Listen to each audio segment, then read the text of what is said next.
But to me, this was an innovation in terms of coastal protection. Using simple geotechnical principles, we know gabions, we know geotextiles, but how do we combine? We also know apron in all erosion control, we use that too. These are some of the people who helped us. We could train them in about 3-4 days, something like that. They frankly remain. Most other towers have fallen. And if you look at the history, right from the Tower of Pisa looks like a banana with curvature. And you can see it. And the kick was about 5.5 degrees now. And out of verticality plumb is about 4.3 meters. So it's kind of leaning out. Fortunately, it hasn't fallen, but the lean was continuously increasing. As you can see, over a period of time, it keeps increasing. We assume that because of difference in compressible layers on the south and north side, south side there is a thicker compressible layer, north side it collapsed because of leaning instability. But that's a different concept. That's not very important. But what I want you to understand is extremely soft clay. You can see the bone penetration value is less than 2 megapascal, and the water content is very high, and the soil, of course, is normally consolidated. So when you have this, naturally the tilt will be very high. This is the kind of tilt they monitored. In the 20th century, we had very good sophisticated theodolites, and now we have powder stations, we have laser probes, etc. And we can see the tilt is increasing, and by the time it reached 5.5 degrees, they became very alarmed. So in 1990, they stopped all visitors getting in close, and they appointed a big committee of about 20 people. The committee consisted of administrators, architects, structural engineers, politicians, and before that, the local people said, why don't you put a heavy load on the side where you want more settlement? If it is tilting, you put load, heavy load, and what is the heaviest metal we have? The lead. So they got the lead ingot, put them on the north side, but it didn't make any difference. And it looks so ugly too. So they were not very happy. You remove material, the hole gets closed, and then you may have surface settlement. But in mining, it's not a controlled extraction. Wherever they want, particularly if you read last week, Icete is sitting on a wall. So before you got the idea to be implemented on a very important structure like Tower of Pisa, they had to do a trial one. So they put in a small concrete pedestal block, they did the usual excavation below that, and then see it can work. So once it started working, they went to the real problem. So this is how they were doing it. From a distance, you put an auger, extend the auger, right up here, remove over a distance of 0.5 meter, and then once you remove, the hole is created, and the hole gets filled up. And once the hole gets filled up, the deformation gets transmitted to the top, and the settlement may be controlled. So this is how they did it. But the problem was not only this. If you are now doing that, what happens to the structure? They are worried it may fall in any direction. If you try to move rotation, the center has rotated over 80 degrees, which means that tower has been shifted back or been reduced by about 0.5 degree. You can't bring it further because then it becomes a very serious problem. Now they estimate the life of the Tower of Pisa about another 100 to 150 years. Maybe in 100, 150 years, you will come out with some better technology, stabilize the future. But right now, it's good enough for 100 years. These are the three famous geotechnical engineers who developed it. This is Mike Yankowski, John Berland, and Carl Vigiani. The Mike Yankowski and Vigiani are from Italy, and John Berland is from Imperial College London. They were the ones who did the analysis with a huge team of a lot of people who simulated, experimentally demonstrated the whole behavior that it will work. I just want to tell you, you think you're a brilliant engineer, but now, a little girl from Bangladesh, before they took this project, they made a worldwide competition. They said, please give us ideas how to correct it. The tilt. This little girl called Chumki Bhavan 9 years old from Bangladesh. You know the concept she gave? She said, let's drive a tunnel, go below the footing, remove the soil. You don't need a brilliant geotech engineer, but I want you to appreciate any one of us can be, or one of you, come out with a brilliant idea. Idea is good, but implementing is something else. You know, where we come into picture is when you do the analysis and prove that it will work. You know, idea is fine, but I want you to appreciate that little girl coming out with this brilliant idea. Then I want to go into the neighboring state of Andhra Pradesh now, in Vijayawada. There is a temple called Durga Mallesha Swami temple on a hill called Indrakilatri. The height of the hill is the temple is about 50 to 60 meters from ground level. To reach that, you have to go through a cart road. Obviously, you know, in the good old days, most temples, like our Yadadri is going to go on a hill, I think quite a few in Telangana too. We prefer a hill so that the temple can be seen from all over. They had only a single lane cart road to reach the temple.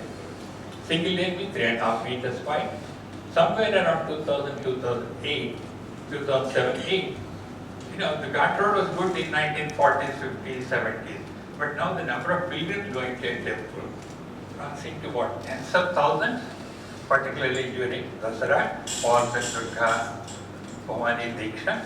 So in one of those festive days, there was so much of crowd, there was a stampede. So some 8 people or 7 people died. They said you had to widen the road.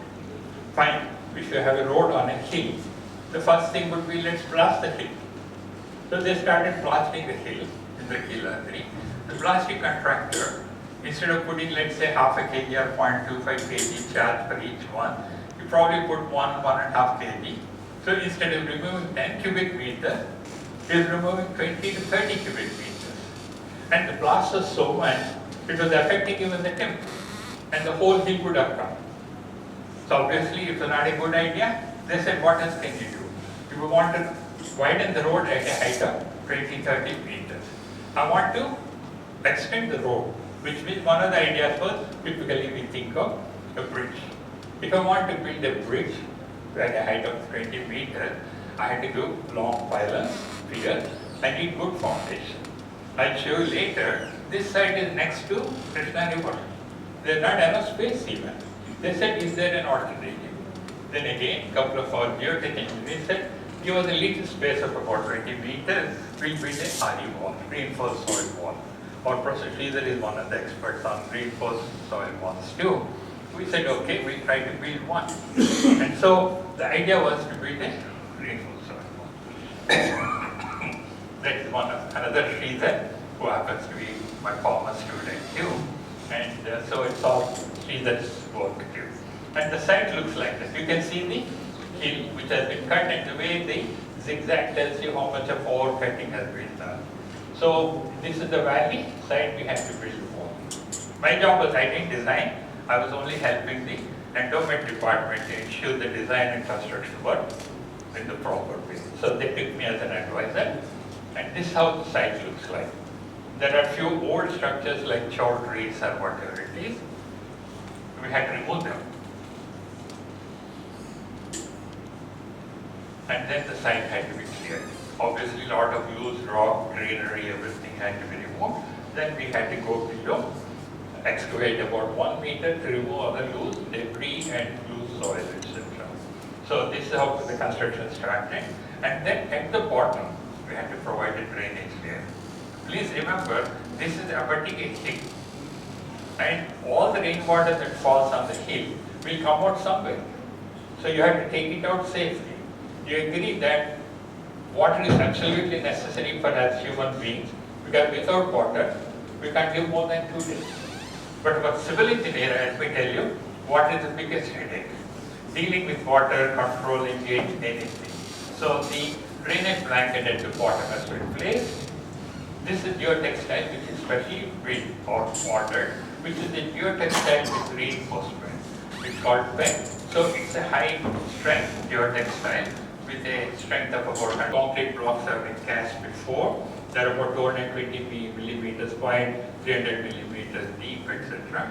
And then before that, and in front of it, another drainage blanket. So that water is collected and then taken out. And that's how you start rolling it. Then any project needs quality control. So this is the core cutter method. If you remember what we teach you in your third and fourth year. So for each layer compacted in 5, 10 select places, you have to do the quality control. Then the problem was, you are building a 24 meter wall, it is resting against a natural slope. The retaining wall back to the slope. And again, I want you to see this filter media collects the seepage water from the hill, takes it down below the drainage bracket I showed you earlier. So these are kind of details on the top, and then you spread it around constructed. This is the beginning of the first tier. From the bottom, you saw the building, part of it was demolished, and this is how the wall starts. And this is how the first tier looks like. It's a roller. The second thing is you can't take a regular roller close to the wall. So you need a smaller, lightweight, mini roller, whatever you call, maybe 2 ton, 3 ton, because you don't want it to be too close. You can also see the blocks there too. This is how the site was during construction. The drain on both sides. You have the drain here and another drain here too. The second tier is coming to you. So you keep building from the bottom up. Now can you see Krishna River? It's hardly 20 meters from here. And finally, this is the top of the RD wall. I want you to notice, this is hardly 3.5 meters, single lane hard road. We have now 13 meters extra. I want you to look at not as RD wall. We as civil engineers, or you as civil engineers, have created space at a height of 25 meters so that you have more traffic going there, parking, people going there, etc.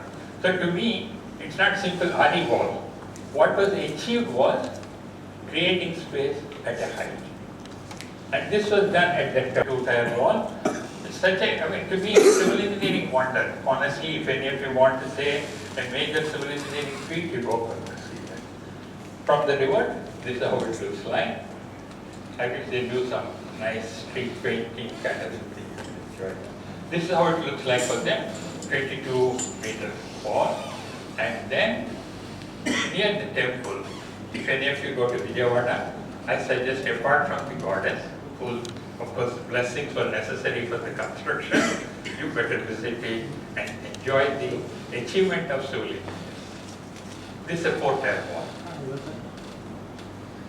Then we have been also creating land. Do you realize that? I'm just saying we created land or space above. But how about creating land?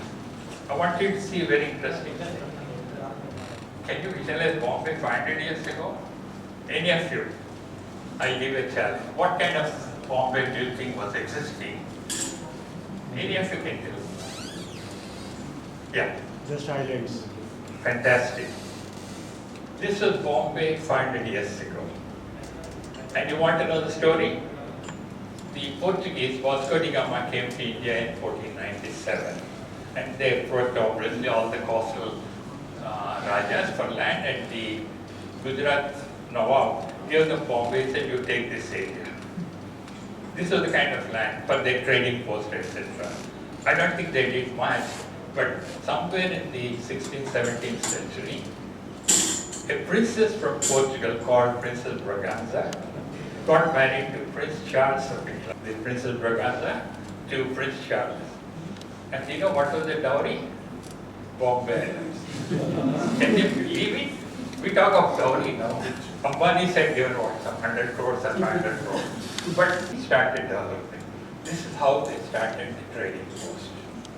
And you think that all the major cities were given in beautiful land? You'll be surprised. This is Bombay. This is Calcutta, reclaimed from the Fort William, Port George. They have been reclaimed from the sea. So what engineers do is a tidal land. You pick somehow Marine Drive was reclaimed from sea. This was Marine Drive, but in 1930 they built an airport in the sea by reclaiming an island. You know, in India, you can have an airport right in the city. The planes come and land midnight to morning. You may not sleep if you are on the flight path. But they are not allowed in all developed countries. No airport goes from 11 p.m. to 5 a.m. or 6 a.m. They said, no, the traffic is so high, 6 kilometers, build an island and build an airport on top. So these are the phase 1, phase 2, this is runway, terminal building. Now it became so much, it became phase 3 and even phase 4. Look at the kind of soil. Airport needs 4 kilometer long runway, 1.5 kilometer wide width at least, the island, and the water depth was 14 to 15 meters in the portion where Osaka. You need at least 4 meters freeboard deposit, and you build an airport. When you put so much of land or load, it is soil. And this is how they build the airport. With a seawall, dredge, fill it up, and get an island. On top, they had vertical drains, 1 million of them. And they had to fill the whole area, lot of it, and lot of sand compaction piles, 38 minutes. What is sand drains? I hate this vertical drain thing. We just insert them. Which we have been doing in Kakinada, we did that, Visakhapatnam, Kandla, everywhere in India, including the Valarpada container yard. We drive them 100 millimeter wide, 4 mm thick. It's like a stitching needle goes inside, inserts it, comes out. And we provide them every 1 meter spacing so that the consolidation is fast. The flow doesn't take vertically, it takes place horizontally. So what would take 10 years will take only 4 months. That's the latest 20-year-old, 30-year-old technology. So the water flows horizontally. And the spacing is only 1 meter. So the maximum distance the water molecule has to travel is only half a meter. Instead of traveling 5-10 meters, it travels only half a meter. So the speed is 100 times faster. So we can consolidate that within 6 months. So this is how we put the sand compaction well. In soft clay, you put sand, compact it, it becomes a reinforcement. So the segments are reduced. And then they developed also mixing cement inside the ground. So lime or cement pipes. They also developed jet grouting way back in 90s. It didn't come to India till about a year back. I'll show you that in Colorado. You inject cement under pressure, rotate it, and you get a jet grouted column. You can build a wall, you can build a box or whatever it is. So, what is the pressure? There is only cement road. Cement, dry cement routing. We also have, I'll show you, with water, with air, etc. So this cement routing will be mixed with To get that kind of column. Now imagine trying to create an island 4 kilometers long by 1.5 kilometers over a height of 20 meters. Calculate the amount of volume. It runs into billions of cubic meters. How do you think you can use material and the bath opens? Can you see the bath opening? So the whole soil falls down. At one go, 100 to 200 cubic meters is deposited into the ground. Not 5 cubic meters. If you look at a typical truck carrying fill, what is the one we talk of in the classroom? 25, 50 mm. Right now, this shows during construction, it has been 9 meters of settlement. Imagine 1.5 kilometer long wide road and settled by about 3 millimeters per year. Then the problem is what do you do with the terminal building? You have all the arrivals and departures, everything. The building is settling, but you can't afford to have a building settling. So what the Japanese did was put a jack under each column, and then if it is settling, pump. So this is how they are lifting the building. So it's already over by 300 millimeters. The building was on piles, of course, but the runway is on improved ground. So they could manage it. And the airport is running so well, 24 hours, 7 days a week. And it's so busy that they went for the 4th phase too. Now I want to come back to India. We have seen an airport in the Pacific. Let's go to Sikkim. I think some of you might have gone as a tourist to Sikkim. It is one of the northeastern states, but technically it is bordering China. If some of us who are old enough to know, in 1961 we had Northville Park, the Chinese center. And the other side of the border, the Chinese have already built up all their infrastructure. But you can't build an airport in Sikkim, we didn't have. The only nearest airport, find a level ground of 1 kilometer long. Just to give you an idea, this is how the land looks like. How can you build an airport? Think of it. Again, it's a civility that I would like you to feel the privilege of getting a challenge like this. And that's where the runway is planned, on the hill somewhere. But one side is the hill, the other side is the valley. This is how the runway and the building should be. They could only afford to get about 1.8 kilometers long. They couldn't get anything bigger. But I want you to notice something else too. These are actually natural streams. And they came out with a gabion, which is what you saw in Gandhar field, with a geogrid reinforcement. And this is how the fascia looks like. And this is the RE wall. You know what's the height? 76 meters. And reinforced soil wall, 76 meters with a slope. And at the top, of course, is the runway. They had to build this. Because it was built by another former student of ours from IIT Kanpur under McCafferty. This is how the cross-section of the wall looks like. The water that is collected from the choras had to be taken through these culverts which are running below the runway. And this is how the geotextile is placed behind the gabion walls. The slopes had to be protected with the greenery geotextile and put some. This is how the choras looks like. The water is collected, you take it, culvert downstream and discharge. These are the culverts that are coming up. There's so much of water, you need energy. Again, quality control.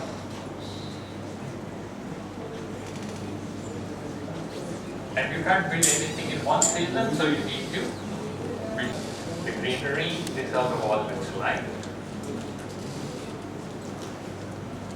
Nearing completion. I want you to see a very interesting thing.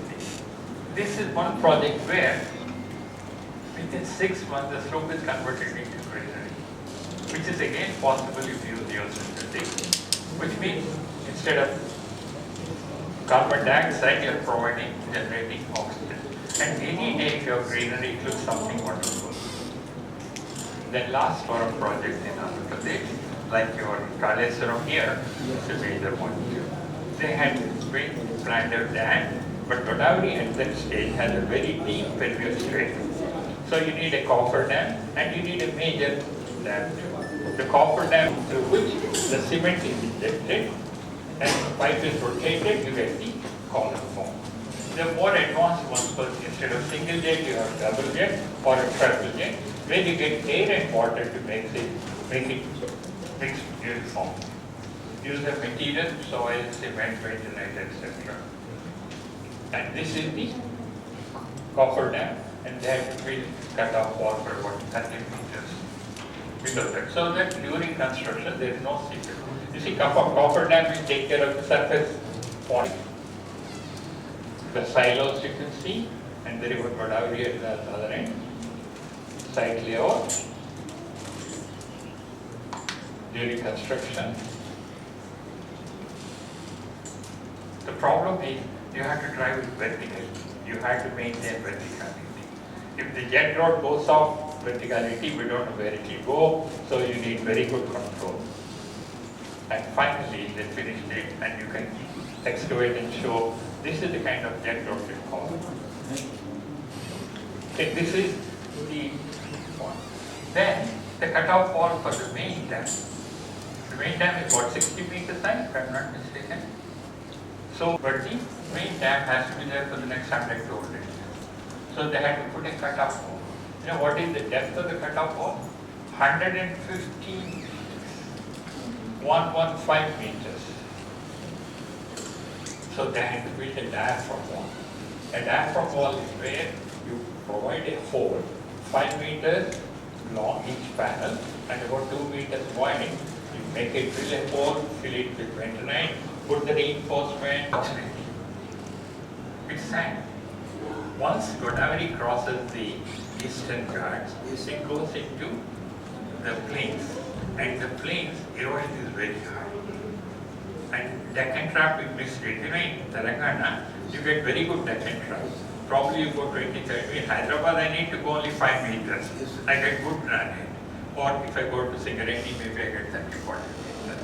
But if I go to the coastal area, you find a lot of soft material, loose lands, etc. Sir, up to 150 meters, what is the verticality or slope, or what is the profile of the top and bottom, sir? No, basically the dam is about 300, 400 meters, 500 meters. When they excavated, they found that sand is extending up to 115 meters at the deepest portion. Let me show you. That is that. Okay, that's how the natural is. That's, I mean, we have no control. Nature is something which we have no control at all.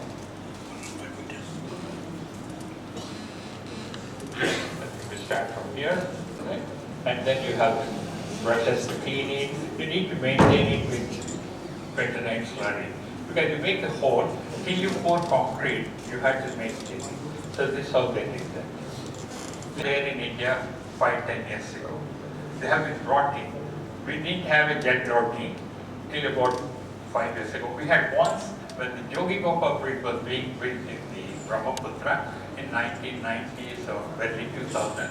They wanted to sink a well, but unfortunately the well got stuck. They couldn't sink it.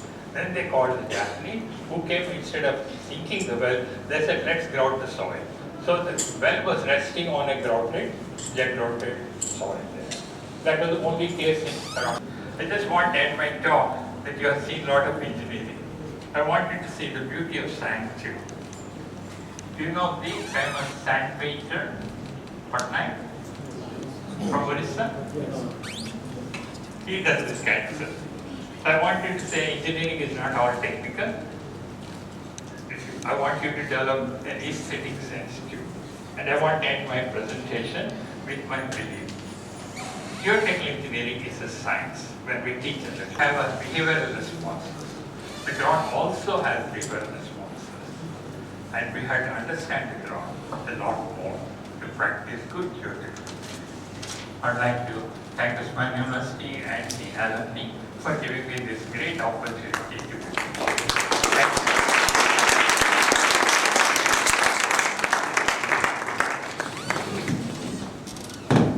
Thank you, sir, for your valuable presentation. Now I request Professor M. Gopal Nayak, Head of the Civil Engineering Department.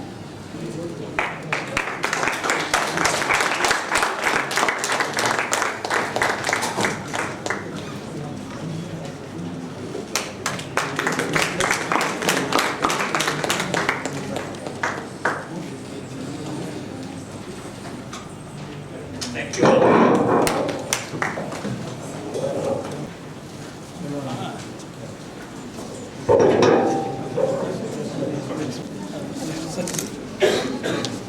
It has 40 bubbles. Yes, smile, sir. Yeah, thank you.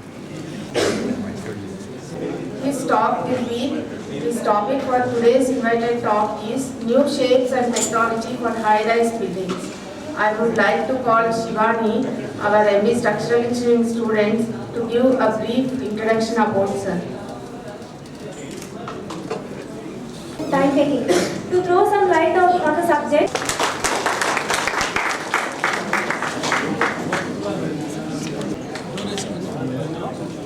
Professor M. V. Ramana Rao is at present Director and Professor of Civil Engineering Department at National Institute of Technology, Warangal. He did his BE in Civil Engineering from Usmania University, edited 3 books and published 147 papers in international journals, international conferences, national journals and Nancy, UK. Now sir will be giving his presentation on the topic New Shapes and Technology for the High-Rise Buildings. Welcome sir. Matter, and in fact I feel more at home. It's like homecoming for me.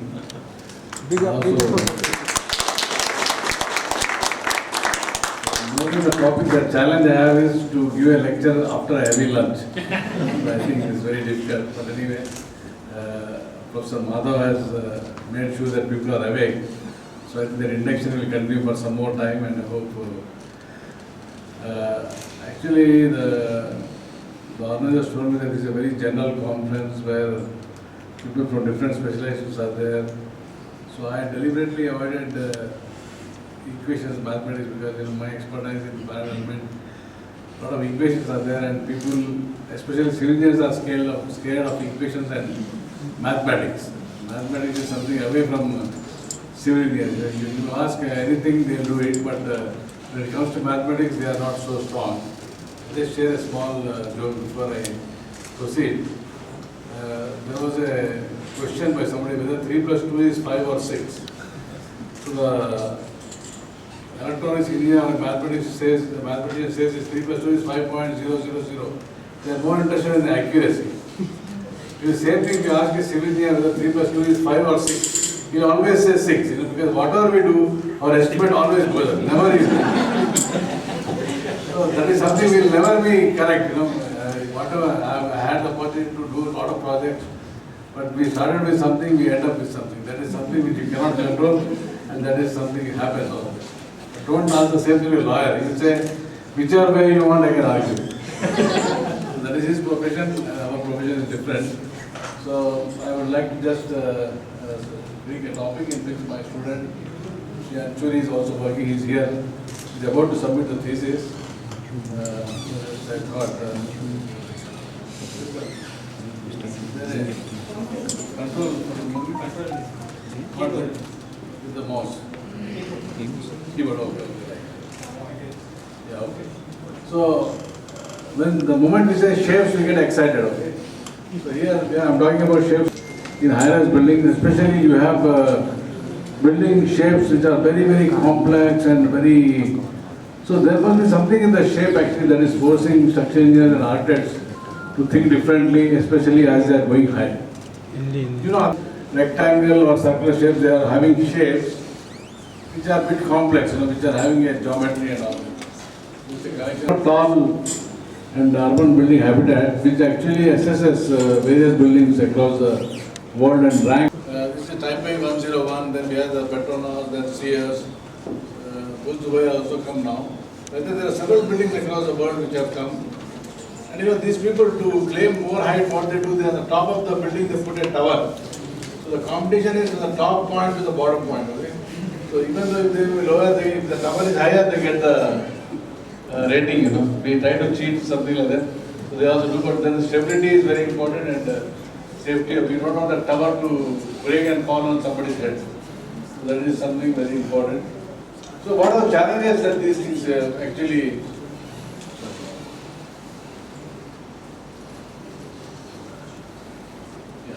So when you say the challenge is mostly in terms of construction. Like if a one-story building takes 1 month to complete, you cannot have a 100-story building taking 100 months. So the sheer one is built, and so there are different techniques, So that is a challenge that they have.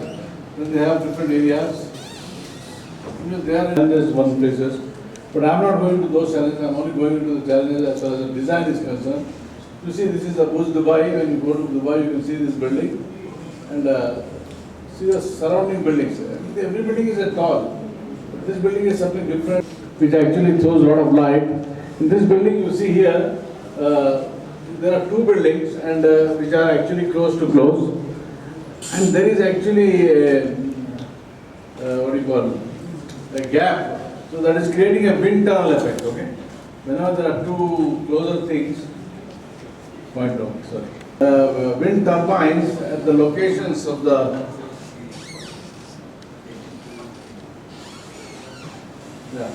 at the locations of wherever there is a bridge connecting these 2 buildings, they put a wind turbine, and whenever the wind passes, the wind turbine actually rotates and it creates energy. And you see this particular building, the energy requirement of that building is being met by the totally these turbines. So that is the engineering part of it, and you can assess the velocity speed. The velocity of the speed will be very high compared to buildings around it. Okay. So cross-sectional shape. This Taipei has got these shapes, and the Petronas has got slightly different shape. different towers. We just made a comparison with my student, Dr. Anjali, this and then. So you see then there's a varying cross section and shape with height. As you go tall also the shapes are changing. You have seen in the pictures, okay? So example, going from square to round can force, the idea is, that is where our engineering, knowledge, judgment, intuition, common sense come into picture. We know there are people who use soil reports without even going to site. So these vortices will actually reduce the wind force or wind intensity on the building, and therefore, and the most well-known form of soil is the spiral screw-down shape, which is widely used on circular chimney stacks. So ideas can be borrowed from physics, chemistry, mechanical, civil, and then you can put it into building. It's not that you are in perimeter. So this can be exploited to provide areas we can blow all the way through, thus reducing the wind load. So whatever we do, the shape or our idea is to reduce the wind load. Because we realize that as we go tall, it is not the earthquake load that is dominant. The wind loads start becoming dominant. And these are some forms that have been deliberately done to see that the wind is actually broken and the wind intensity is reduced. And that is how this is still in the construction. The flower.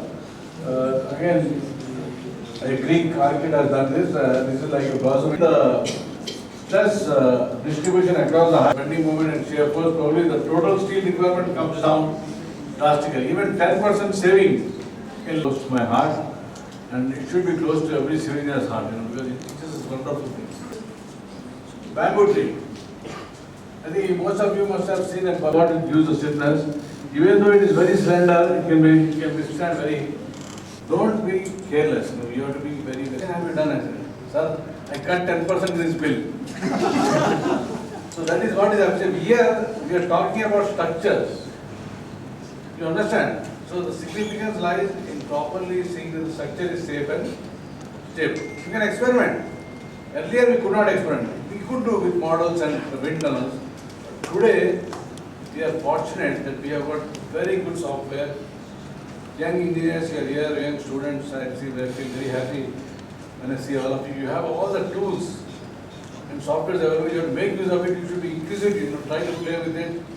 Do it in civil engineering. You got SAP software and ANSYS, dynamic, static, all sorts of analysis you can do. I think most of you will be. It's very nice, but it's very difficult. No, it's not difficult.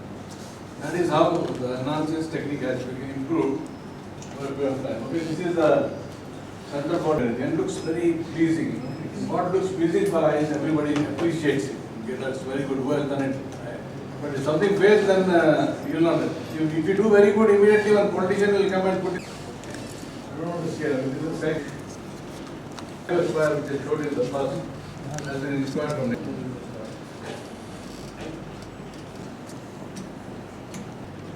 Basically, it's not that because it is looking good we can do it. Don't do that.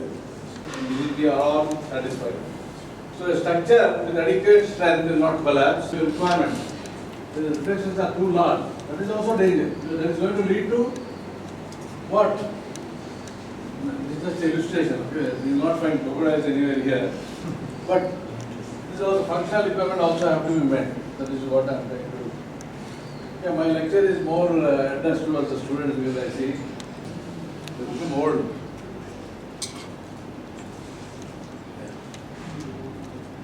Just 1 minute. Okay, it's all right. You can skip this. See here. Now, what is the technology that you can use? Apart from the shape, what you can do is, you see, this is a building, rightly tilting it. It's a very simple. You will have a refuge floor, especially this is very important for high-rise building. It's called as a refuge floor. Okay? You will not have to come across it. These are the refuge floors. The people will come and stand. There's a fire here, they will stand. And so because of this small modification, there is a 20% reduction in the peak load. The load has reduced by 20%. And how much steel it has reduced? 6,000 tons. You know one steel, how much, 1 ton of steel, how much it costs? Any idea? Students? 50,000. 50,000 is too cheap, No. Good. 1,000. So much saving, you see. just by small modification. So therefore, as you can build the structure, how effectively you can use it, then your ideas will be really very good. And because you are at the side, you are executing, you can, like in the farmer in the agricultural field, he will have better ideas than the scientist who actually sits in the lab and does it. Because he has got everything ready. Whereas the farmer, starting from scratch, he has to do it. So his ideas are always wonderful. So that is where we have to do it. So if you say deflection, we are actually talking about deflection at the top of the building. Now what happens is you watch a TV, he is moving that side. Because when the building is swaying, he is going to one side, or there are some cups and tables kept, it falls every time. So that feeling of movement is like a seasickness when you are on the ship. Swaying is not good. So there is a limit which has been set up by different codes of practice, standard codes of practice, and this is how we do it. So some countries do it H by 500. Some want to be more stringent, which is only H by 400 we allow. We don't allow more than 100. Sometimes, some joints, imagine building moving and there is a possibility of opening it. The other end it will be compression, outside it will be tension, so there will be opening, closing, so breaking all the glass facades will break. And then performance of internal things will be affected. So this is how we have a need to control the reflection. So there is another thing, how to control the reflection is an issue. So you know that, in the earthquake, I think somebody might have spoken about earthquake in your presentation. What we do is, we try to have dampers in the bottom of the building. So this is, we take ideas from mechanical engineering department. You have some sort of a damping mechanism. 2 towers are there, just dampers at this level. And this will provide up to 10% damping. So very high reliability, and so this will completely reduce the swaying and drift. So these ideas, it's not necessary you should have always at the bottom. Sir, what is damping 10%? 10% reduction in the swaying. That is the wind tunnel to study what is the effect of the shape. How the shape of the building is real intensity, and that has been actually implemented in the building. So when you go to the building, just see these corners, how they are to that. And when wind is passing, automatically you are reducing the intensity. So these simple ideas, it will be a very good building, economical building. Then other thing, okay? So, I don't want to go, because these are already known. But the frame system is very, very important. So these are the framing systems that you have for different types of buildings. You have shear frames, interactive frames, tubular systems and other things. So I'll just show you some quickly examples of what do we mean by these frames. For example, so you have to connect the columns, like you brace it so that the swaying requirements are met as well as the structural requirements. That is where your engineering ingenuity skill comes. The shear walls are there. So these are examples of regular moment frames. These are shear walls with opening, or you can also have a bracing systems which can actually do the wonderful thing. So this is the example of a building in Chicago in 1895. Simple multi-story frame, but you can do this only 10 to 15. And this is the pattern building. It looks very thin, but the foundation. This is the frame tube in tube. This is the famous wind World Trade Center. The concept is the columns are only external and they are placed very close to each other. So bundled tube, and then you have next step is to have bracings also in addition to that vertical column, so that you can have more height. So depending on the height, you have to actually, this is a landmark level. I'm sorry about the settling. One of the computers will show something, in this computer it shows different. It happens, engineers also will differ differently. Like building.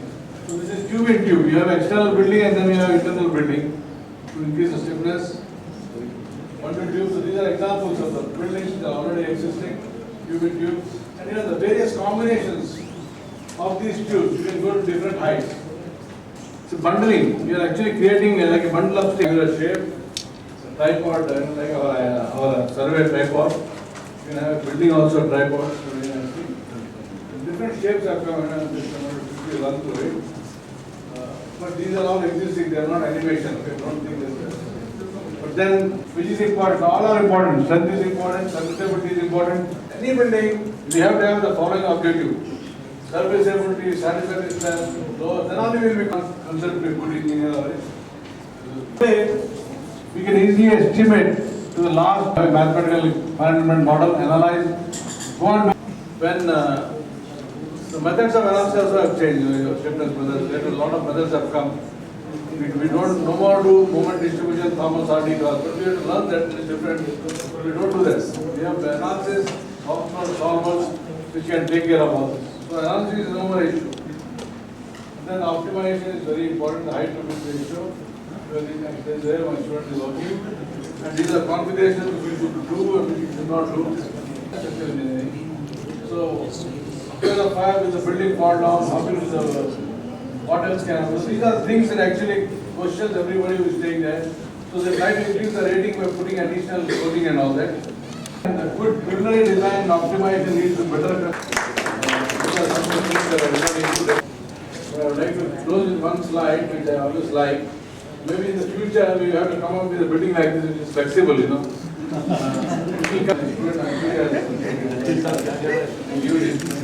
Serious lecture at the end of the day. You see what is happening to the tower on the top. How it is strange. So thank you very much. So thank you very much. Thank you, sir, for letting us know about the nature, how that is insightful and it is short and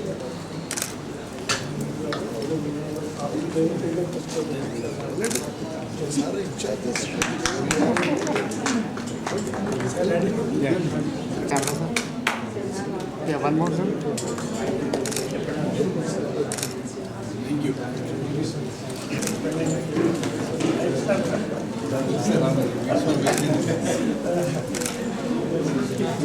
Your budget, sir.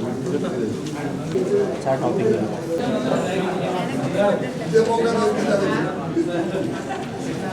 151, 151, yeah, 299, 299, 385, okay. So this 299 is doubtful, okay. So you can start now.